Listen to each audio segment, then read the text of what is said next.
Hey everybody, this is Eric with Phone Scoop, taking a quick look at the Moto Z2 Force. This is the Motorola flagship smartphone for 2017, and it picks up where last year's model left off. We've got a very thin metal build. Motorola has three colors this year, including this very pretty gold, as well as grayish silver and flat black. There's a new metal panel on the rear that looks really nice and is a little bit simpler and more direct. The phone manages to keep 5.5-inch Quad HD screen with Motorola's Shatter Shield technology. This means the display is nearly unbreakable. You can drop it all you want and the phone should not break. On the front, we've got a wide-angle camera with a two-tone flash, which is pretty advanced for a smartphone. Most devices don't have two-tone flashes on the front. Motorola says this will lead to more natural skin tones for selfies. On the front, you can also see Motorola's newer fingerprint sensor, which we saw on other handsets this year. Not only is it a fingerprint sensor, it doubles as a home button and navigation key. You can swipe side to side on it to access certain features of the phone. Like last year's device, we have just one USB Type-C port on the bottom. There is no headphone jack. Motorola changed up the cameras this year. It has two 12-megapixel sensors with a two-tone flash on the back.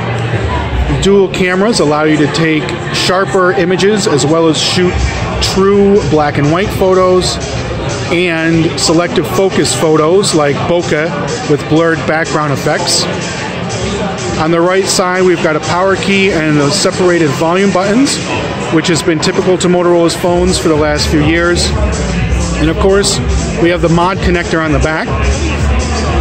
The Moto Z2 Force is compatible with all of Motorola's new and existing mods, which allows you to add functionality to the phone.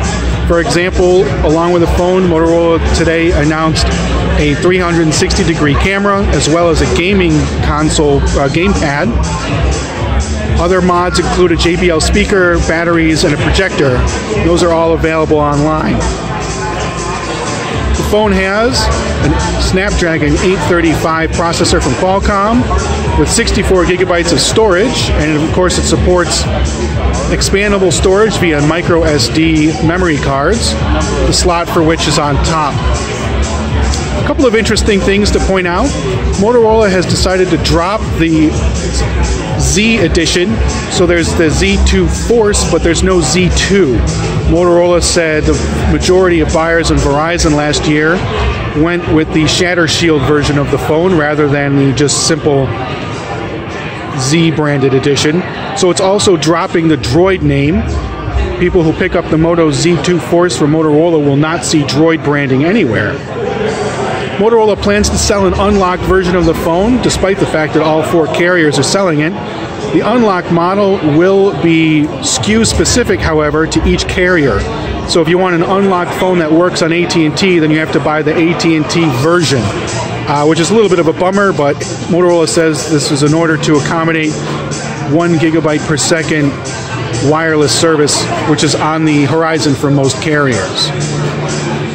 Motorola says the Z2 Force includes all-day battery life, but of course it's still accessible with bad battery mods from Motorola, and it includes turbo power charging, so 15 minutes on the charger will supply the phone with 8 hours of battery life.